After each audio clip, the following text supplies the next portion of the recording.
You're obviously attracting a lot of attention these days with your NASA channel. Yeah, NASA took out NASA television on the internet. Mm-hmm. So.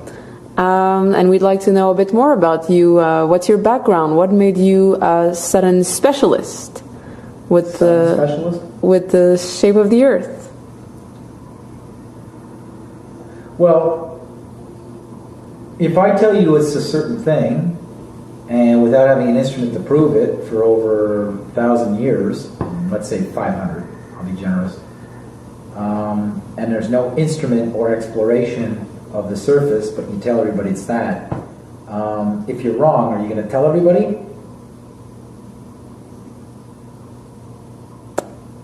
Good question. There's a lot riding here.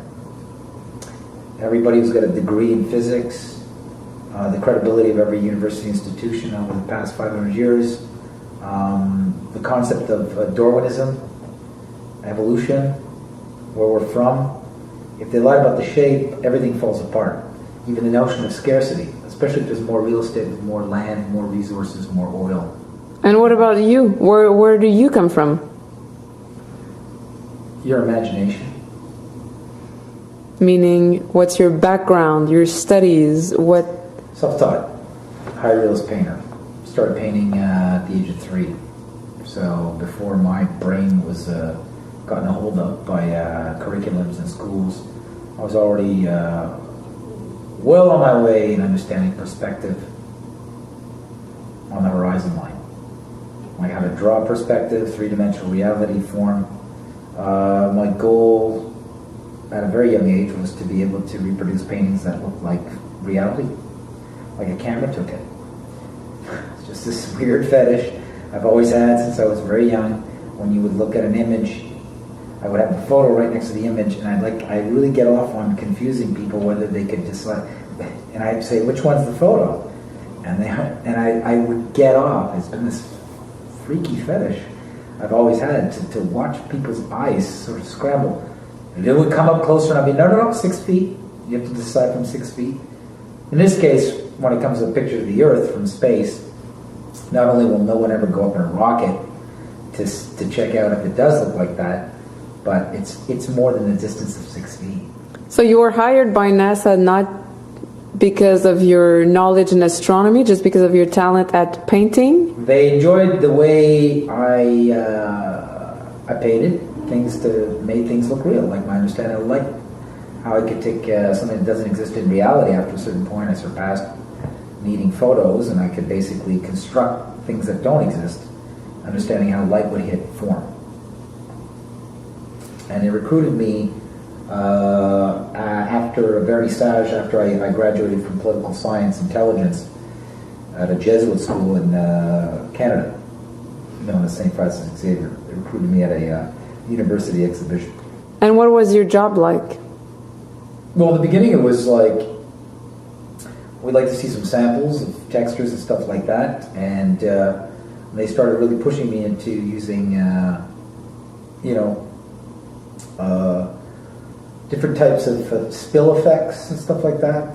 They already had an idea, like they seem to already have this system of textures or ways to make textures.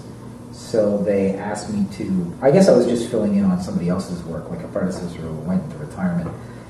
And once in a while I would get calls from a gentleman who was the head of the graphics department, and he'd ask me to change the color on things or the lighting.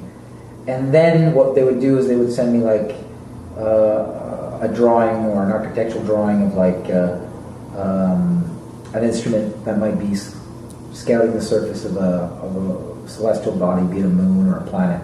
And then they would ask me to transpose these objects on the textures, and they would give me certain directions of like the light is at this angle, this time of the day, at this intensity, and then I would have to make the shadows congruous to the information they would make, and I'd have to make it look real. And can you explain to us what happened between your steady job that you just described and... It wasn't steady. It was on and off, and it was freelance. Okay. And what happened between that period and now? What is the turning point that made you totally dissociate yourself from what you were working for? Was about a year after I met some of the people I was working with over the phone and on computer at a function, and I think it was kind of like somewhat of an initiation to this division of NASA. And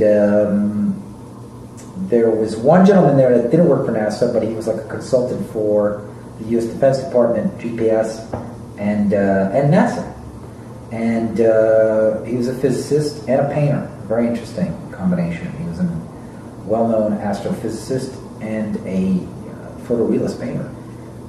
Most people in the mainstream know him as a well, not even the mainstream, but in the physics circles, know of him as a scientist, but they didn't know he had this knack of photorealistic painting. And it's something they kind of kept under wraps. With me, however, I was a very good photorealist painter. I would say I was better than him, and I was better at recreating textures that don't exist. And there was a party at somebody's cottage in the Hamptons, and the power went out, and it was about 1 o'clock in the evening, and there was one gentleman who was friends with this guy.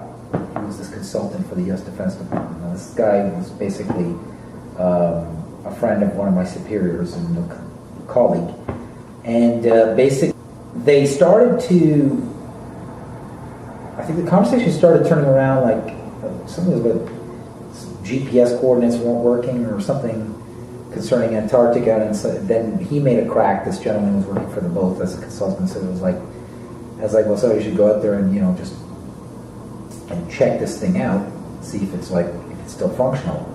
And then somebody made a quip to the effect that, well, if he goes out that far, he ain't coming back. And I asked, like, well, what do you mean, like, well, why wouldn't he come back if it's like if he can go back on his, because GPS doesn't reach that far. And then I was like, well, why doesn't GPS reach that far? I mean, is it too cold? And it's like, it's because it's flat.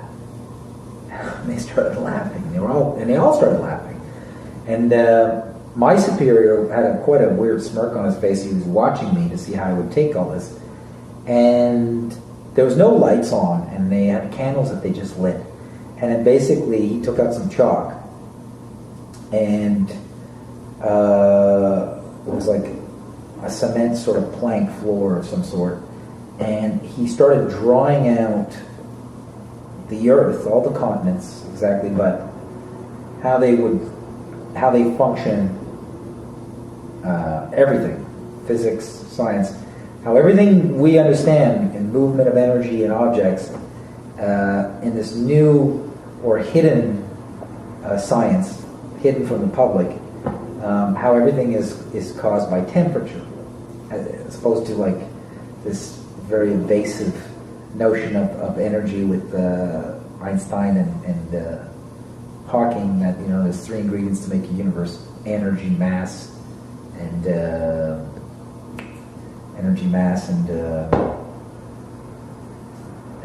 space. It was temperature. Temperature was why there's mass and energy. And you believed him right away? It made a lot of sense. But he basically started to avert everything. And they were kind of laughing, but they were they were listening to him. He seemed to be like kind of like this guy who was just this weird, I thought he was some sort of nut that these guys, like, he was basically just like taking apart everything that they know or that they say every day in the office. He was basically explaining the flat earth and how it works. And he literally drew the UN flag. And I thought this is a joke on me. This is some sort of initiation to see if I'm stupid or to see if I'm going to buy this. I thought they were fucking playing with me to see if they could convince me it was flat. And what was creepy about the whole thing is that they were more laughing at me for not getting it. It never went back to it being a ball with these gentlemen that night. It might have been that at the office the next day, in front of everybody else, the underlings, but, and then for weeks, I couldn't think everywhere I went, every time I saw the picture of the Earth, it was like just a logo. It was a painting. It was a graphic. And then I started to scrutinize the actual images of the Earth they claim are photos. And it just started looking silly, like a cartoon. Like, why is the water so blue if it's reflecting the blue atmosphere, but I could still see the brownness of Africa? Like, wouldn't I be seeing Africa through the blue atmosphere? Like, why is the green and the brown of continents so clear with the blue of the water when the water of the oceans is just reflecting the blue atmosphere? And how come the whole thing, being 3 parts water, isn't reflecting the blackness of space? Like, I started seeing all these flaws. And the more and more I tried to prove this guy wrong, or just to find out if they were joking or pulling my leg, the more I realized they weren't joking. What do you think you were the one that they spoke about? That they told that to? I think there was some projects coming up down the pipeline. Mars, a few things that they wanted to know. I think the whole thing was to see how I would play ball. Like, let him in on it. He'll ask more questions, and we'll study his reaction. And if he has the proper reaction to maybe be part of the deception, we'll let him in on the next project, the next contracts that we want him to falsify, the next images we need him to counterfeit. How many people were told the same information in the These company? guys were all privy to it, but these guys were all high-placed people at NASA and the U.S. Defense Department. Any other colleagues of your level that were aware also? No. Everybody at my level was doing graphics, doing prototypes, and just they would never believe. And what am I going to do? I'm going to tell them? Well, then they're going to tell them. So I was really alone in this situation. And I did more and more research, and then every time I came up to prove an equation, it was supported by an event that was created through mass media caused by NASA. Be it the moon landing, be it this, and then it was the moon rocks, and then Van Brouwer going to Antarctica to pick up rocks like 2 years before the first moon mission. Then the rocks just looked like, and then it came out a couple years ago that John Glenn, when he went on this world tour to sort of like do a PR campaign, hey, we went to the moon, and he gave rocks to the Queen of England, and she gave those rocks to the museum in Amsterdam, and up until a couple of years ago, they found out that was just petrified wood. It wasn't a rock from the moon at all. So I mean, like, everything's starting to come out now, but it's said once in the newspaper, almost like it's a revelation of the method, a he on everybody. But and how did you deal with having the information in your head and continuing to work on the projects you were hired for? Well, after a while, extensions changed, numbers were dead, and I was not acknowledged. I didn't get through. I mean, even people I worked with, the agency said that they never even worked for them. So the whole thing looks like it's just like, so I look crazy. You know what I mean? Like, I'm telling you, like, the guys I work with, when I call back, you know, didn't, like, the agency saying they never worked for them, which I pretty much imagine is what they're saying right now, or what they were going to say about me was the same thing.